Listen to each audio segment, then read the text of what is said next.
দেশ সময় দর্শকদের স্বাগত জানাই। যুক্ত হয়েছে শাহবাগ থেকে। আমরা এই মুহূর্তে লক্ষ্য করছি যে ইন্টারকন্টিনেন্টালের সামনে থেকে কিন্তু প্রবাসীদের মুক্তির দাবিতে একটা বড় মিছিল এসে যুক্ত হয়েছে এবং এই মিছিলে কিন্তু পুলিশের ব্যারিকেড ভাঙার চেষ্টা করছে যারা মিছিলকারীরা রয়েছেন, যারা আন্দোলনকারী রয়েছে। আমরা লক্ষ্য করছি যে পুলিশের ব্যারিকেড ভেঙে কিন্তু তারা যমুনার দিকে প্রবেশ করার চেষ্টা করছে এবং পুলিশ কিন্তু তাকে ঠেকানোর চেষ্টা করছে। আমরা লক্ষ্য করছি এই মুহূর্তে দর্শক শাহবাগ থেকে।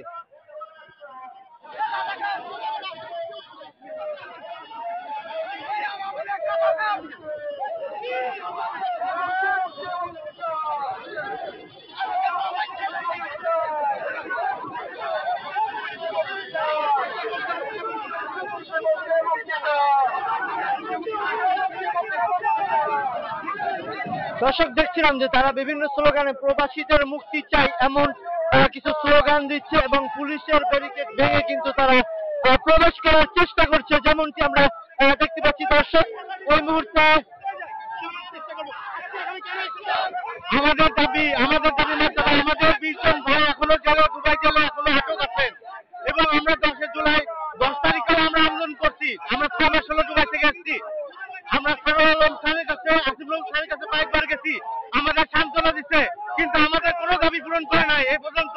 আমাদের ভাইরা দুবাই জেলে এখনো পর্যন্ত পড়তেছে, তাদেরকে ছাড়ানোর ব্যবস্থা করার কথা ছিল, এখনো পর্যন্ত তারা কথা দিয়ে কথা রাখে নাই। আমাদের প্রবাসীদের সাথে প্রতারণা করছে, আমাদেরকে সুযোগ সুবিধা দেওয়ার ব্যবস্থা করছিল, সেই ব্যাপারে কথা বলছি, কিন্তু তারা কোনো প্রতিবাদ করে নাই। তারা সান্ত্বনা দিয়ে আমাদেরকে ফেরত দিচ্ছে।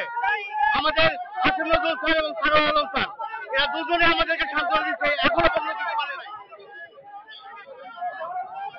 দর্শক আমরা দেখতে পাচ্ছি আন্দোলনকারী এবং পুলিশের মধ্যে কিন্তু একটি উত্তেজনা বিরাজ করছে এই মুহূর্তে, কারণ আন্দোলনকারী এবং পুলিশের একদম মুখোমুখি অবস্থান। আমরা যেমনটি দেখতে পাচ্ছি পুলিশের ব্যারিকেড ভেঙে কিন্তু তারা ঢোকার চেষ্টা করছেন এই মুহূর্তে, যেমনটি আমরা দেখতে পাচ্ছি দর্শক শাহবাগ থেকে।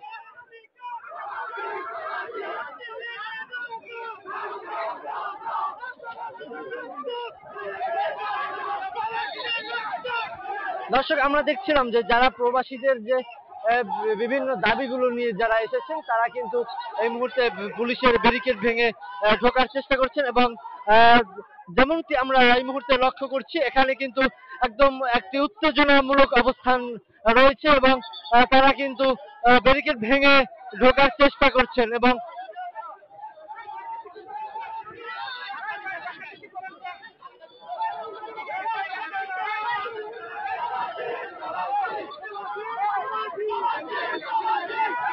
দর্শক যারা প্রবাসে কারাবন্দী রয়েছেন তাদের মুক্তির দাবিতে কিন্তু তারা যমুনা অভিমুখে যাত্রা করছেন এবং এখানে কিন্তু পুলিশ এবং এই যারা মিছিলকারী আন্দোলনকারীরা রয়েছে তারা কিন্তু মুখোমুখি অবস্থান করছে, যেমনটি আমরা এই মুহূর্তে লক্ষ্য করছি।